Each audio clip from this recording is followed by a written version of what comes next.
Nag-target shooting sila Lupi at Usop at nagawang magpasikat ni Usop sa pagpaputok ng kanyon. Biglang dumating si Johnny sa Going Merry at galit na galit. Inatake nito si Lupi dahil pinatay daw nila ang kanyang kaibigan. Dahil hindi ito maintindihan ni Lupi kaya hinawakan niya ito at binato. Lumabas si Zoro at nakilala ang dating tropang si Johnny. Hinanap nito kung nasaan ang partner ni Johnny na si Yozoku. Pinuntahan nila ito at inakyat sa barko ang maisakit na si Yozoku. Kinwento ni Johnny na biglang sumama ang pakiramdam ni Yozoku. Kaya naisip nilang magpahinga sa isang bato sa gitna ng dagat. Biglang sumabog ang bato dahil sa tama ng kanyon mula sa barkong ito. Nakonsensya sila Usop at Lupi at humingi ng tawad. Nang lumapit si Nami at hinilahila nito ang dila upang matukoy ang kalagayan. Inawat ito ni Johnny dahil mukhang nilalapastangan ito ni Nami. Dali-dali nitong inutusan sila Usop at Lupi na kumuha ng kalamansi. Nagmadaling kinuha ito nila Usop at Lupi na nag-umpugan pa. Pinakain nila ng kalamansi ang lalaking may vitamin C deficiency. Nabilib naman ang dalawa kay Nami, sinabing parang isang doktor ito. Sabi ni Nami na lahat ng naglalayag sa karagatan ay alam ang sakit na ito. Biglang bumangon si Yozoku na akala mo ay walang sakit. Nagpakilala ang dalawang bounty hunter na si Yozoku at si Johnny. Habang kumakain ng hapunan, napag-usapan nila Lupi na kailangan nilang humanap ng isang kusinero. Ibinida ni Johnny ang restaurant ng mga gangster na maaari silang makahanap ng kusinero. Pinuntahan nila ang Barati at ito ay restaurant sa gitna ng karagatan. Nang malapit na sila sa restaurant, biglang nilapitan sila ng isang marine ship. Lumabas si Lieutenant Fullbody at nakitang hindi kilalang pirata ito. Sinabi ni Lupi na siya ang kapitan at kagagawa lang ng kanilang flag. Dahil hindi sikat ang Straw Hat kaya pinag-utos ni Fullbody na palubugin ang Going Merry. Nagpaputok naman ang mga marine ng kanyon pero ginamit ni Lupi ang kanyang forbidden technique. Sinalo ni Lupi ang bala gamit ang kanyang katawan.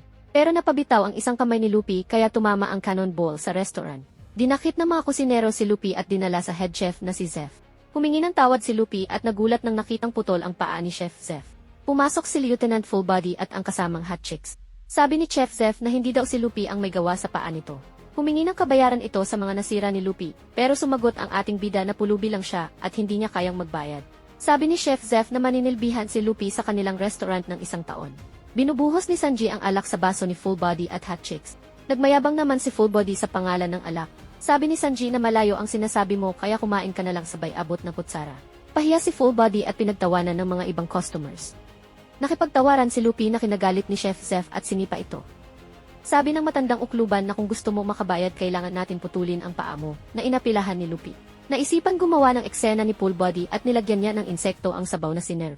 Tinawag niya si Sanji upang magreklamo pero pinilosopo lang siya ng maangas na sous chef at sinabing nakikihigop lang ito.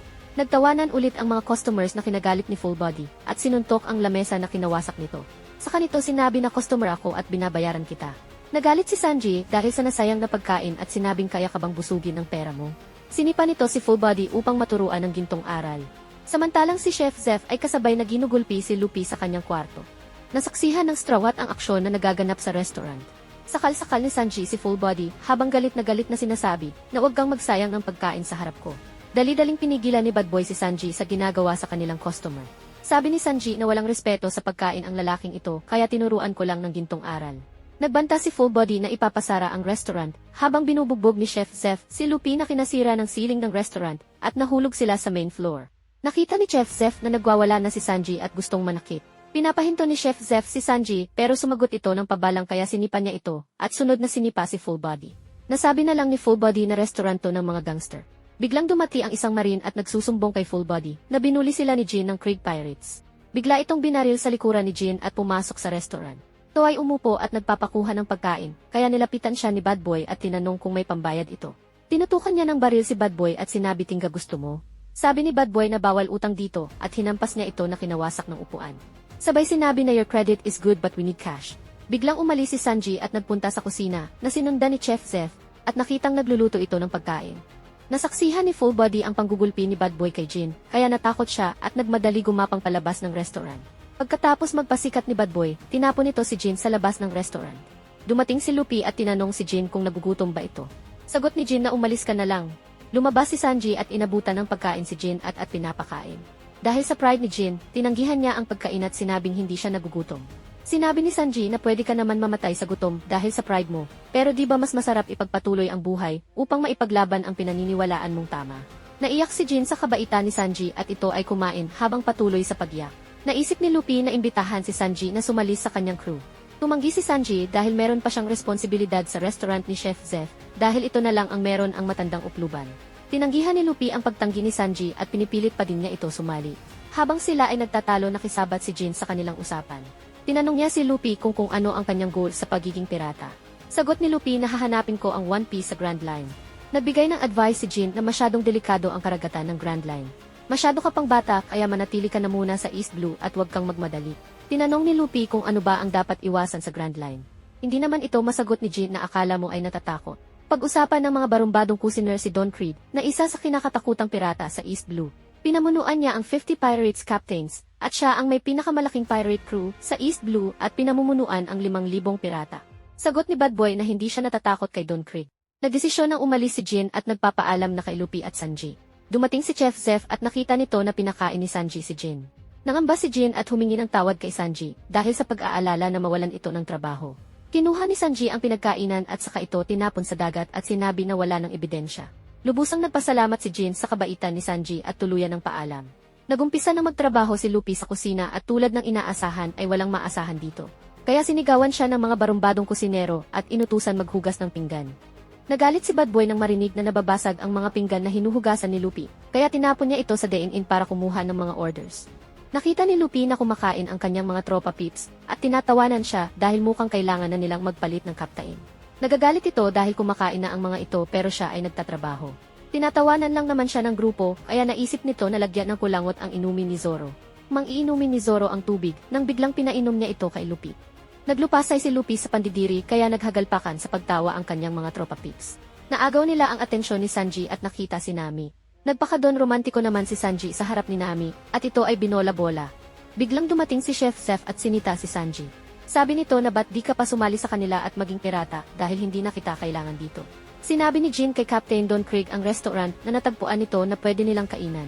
Sumagot ng pabalang si Sanji at sinabing siya ang sauce chef sa restaurant kaya kailangan pa nito ang serbisyo ni Sanji.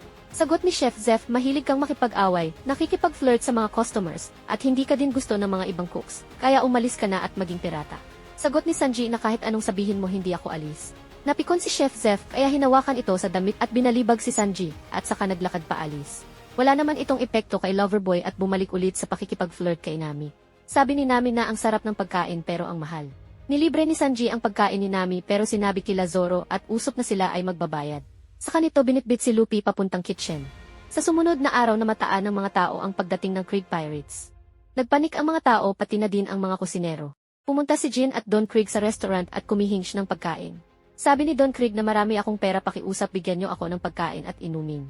Ang lahat ay nag-alinlangan na bigyan ito ng makakain dahil baka anong gawin nito pag nakabawi ng lakas. Bigla itong natumba sa kahinaan at nakiusap si Jin na pakainin ang kanyang captain.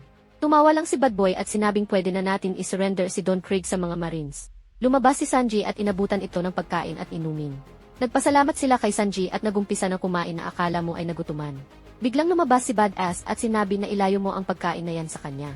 Napakadelikadong tao niyan at ang narapat sa taong yan ay mamatay.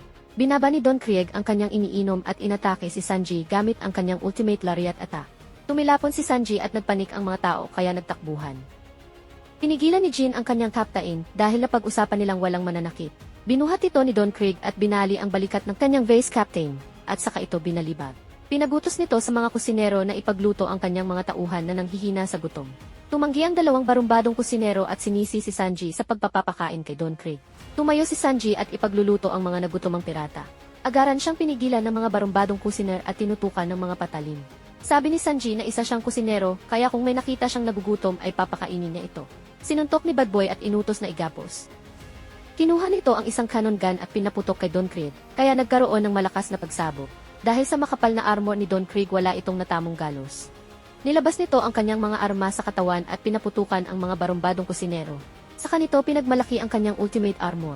Biglang dumating si Chef Zef na may dalang sako ng pagkain at binigay kay Don Krieg. Sabi nito na 100 meals yan, kaya ipakain mo na sa mga patay gutom mong crewmates. Nagulat naman ang mga barumbadong kusinero sa ginawa ni Chef Zef. Nakilala ni Don Krieg si Chef Zef at nagulat siya na buhay pa ito. Ayon dito si Chef Zef ay ang captain ng Cook Parades. Ito ay master sa pagsipa at hindi ginagamit ang kanyang kamay sa pakikipaglaban. Ang kanyang sipa ay kayang umasak ng higanting mga bato at kayang maglagay ng footprints sa mga bakal. Tinagurian itong Red Foot dahil pag sumipa ay nababalot ng dugo ang kanyang sapatos. Isa ito sa mga piratang nagpabalik-balik sa Grand Line nang hindi nasasaktan. Nilait nito si Chef Zef dahil isa na lang ang paa at isa na lamang kusinero. Tinanong nito kung meron bang logbook si Chef Zeph ng kanyang paglalayag sa Grand Line. Sumagot ang dating pirate captain na meron, pero hindi ko ibibigay sa'yo, dahil yun ang pride ng Cook Pirates. Banta naman ni Don Krieg na puwersahan kong kukunin sa'yo ang logbook, para gamitin ang impormasyon rito sa gagawin kong pagbalik sa Grand Line. Gagawa ako ng mas malaking pirate crew, at hahanapin ko ang One Piece, upang maging Pirate King. Nilapitan ito ni Luffy at sinabing ako ang magiging Pirate King. Nagalit si Don Krieg at sinabing na hindi ako nakikipagbiruan sa'yo bata. Nakita mo nang meron akong 5,000 na pirate crew, at naubos lang sa Grand Line ng 7 araw, kaya walang tsansa ang tulad mo sa Grand Line. Hindi ako natatawa sa mga biro mo kaya tatapusin na kita dito pa lamang. Pinrovoke ni Luffy ang hambog na kapitan at mag-umpisa ng maglaban.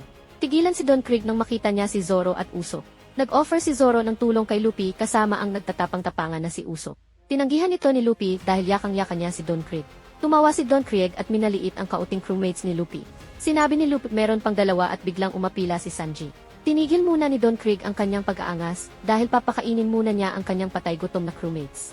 Nagbanta ito na kukunin ang logbook tapos diretsyo nang umalis. Sinisi ng mga barumbadong kusinero si Sanji na nakinagalit ni Chef Zeph. At sinabi na hindi nyo pa naranasan ang walang makain sa gitna ng dagat, at yan ang pagkakaiba nyo kay Sanji. Pinag-utos ng matandang ukluban na umalis na ang mga naduduwag.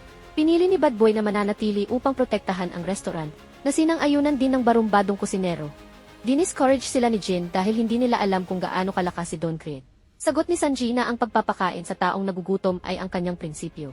Pero kung sino man ang sisira sa restaurant, hindi ako magdadalawang isip tapusin ka. Kaya natahimik si Jin sa pagiging desidido nila Sanji. Tinanong ni Luffy si Jin tungkol sa Grand Line, at nag-umpisang magkwento si Jin na takot na takot. Hindi nito maintindihan ang mga nangyari sa ika-7 araw ng paglalayag sa Grand Line. Ang 50 batalyon ng barko nila ay winasak lang ng isang tao. Hindi nito alam kung paano ipapaliwanag ang kanilang naranasan sa Grand Line. Nagulat ang mga nakikinig, habang si Chef Zeph ay kinumpirma na maaari na ang nag-iisang taong tinutukoy ni Jin ay si Hokage Mihawk. Naging excited ang ating bida sa kanyang mga narinig. Inumpisahan na pakainin ni Don Krieg ang mga patay-gutom na crew, at nanumbalik ang lakas ng mga pirata. Sabi ng hambog na kapitan na kailangan nilang puwersahang kunin ang restaurant at kunin ang logbook ni Chef Zeph. Pinag-utos ni Don Krieg na mag-umpisa ng umatake. Dumating si Mihawk na sumusunod pala sa mga pirata na sakay ng isang bangka, at hiniwa ang barko gamit ang kanyang Black Sword. Nahati sa 3 ang barko at ang lahat ay nagulantang sa kanilang nasaksihang pagkawasak ng barko. Lumabas sila Luffy at nakita nila si Johnny at Yusuko. Sinabi nila na umalis na si Nami at dinala ang barko. Nakinabigla ng Straw Hats. Hindi makapaniwala si Chef Zeph na kinumpirma na si Mihawk ang nakasakay sa maliit na bangka. Kinwento ni Johnny at Yusuko na tinulak sila sa dagat. Sabi ni Nami na magnanakaw siya at hindi talaga miyembro ng Straw Hat Pirate. Kinuha nito ang barko at naglayag, at dahil sa mga nalaman nagalit sila Usopp at Zoro. Inutusan ni Luffy sila Usopp na sundan si Nami dahil natatanaw niya pa ito. Umapila si Zoro at pabayaan na lang daw si Nami, pero sinabi ni Luffy na si Nami lang ang gusto kong maging ating navigator. Kaya walang naging no choice si Zoro, kundi sundin ang captain. Nakita ni Zoro si Hokage at ito ay natigilan sa kanyang paghabol kay Nami. Kinabahan ito na may kasamang excitement, dahil matagal na niya itong gustong talunin para hirangin na the greatest swordsman.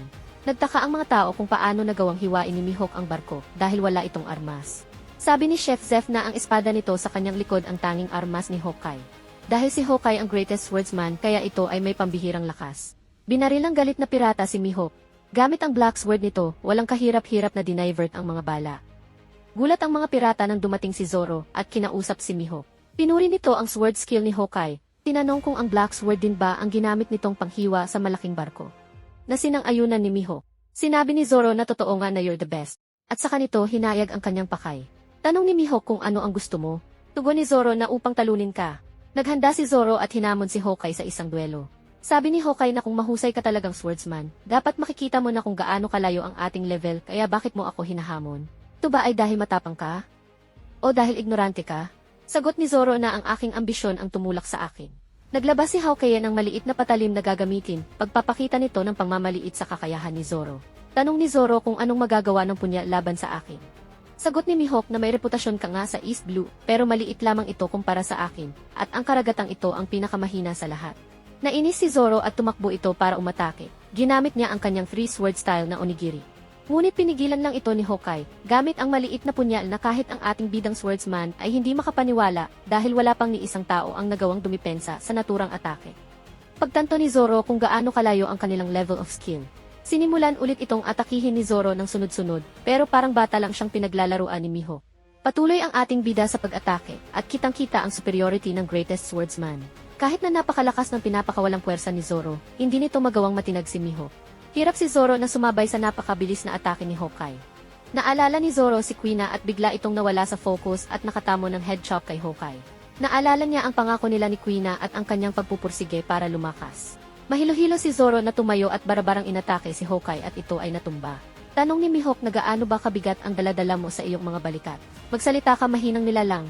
Sinubukang tumulong ng dalawang tropa pips ni Zoro, pero pinigilan sila ni Luffy na isa ding galit na.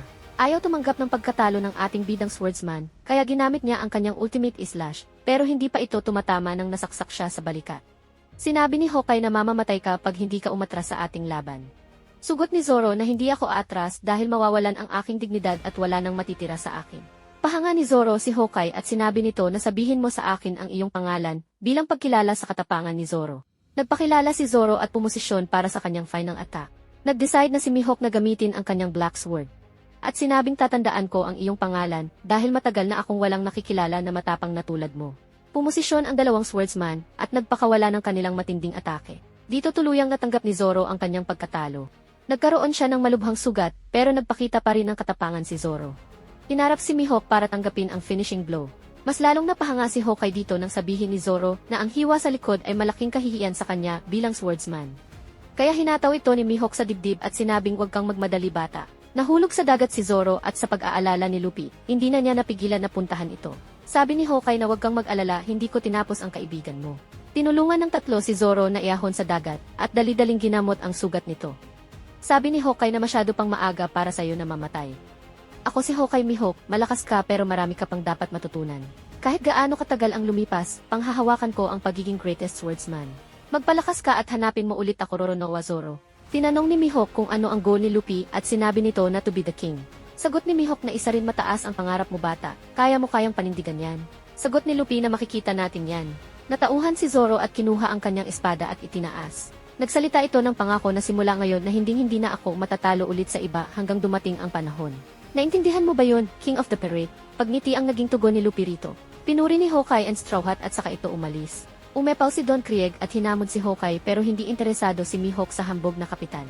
Pinaputukan ito ni Don Krieg at nagkaroon ng malaking pagsabog. Ito naman ay sinamantala ni Hawkeye para umalis. The One Piece is real! To see more, just press the subscribe button to be notified by YouTube.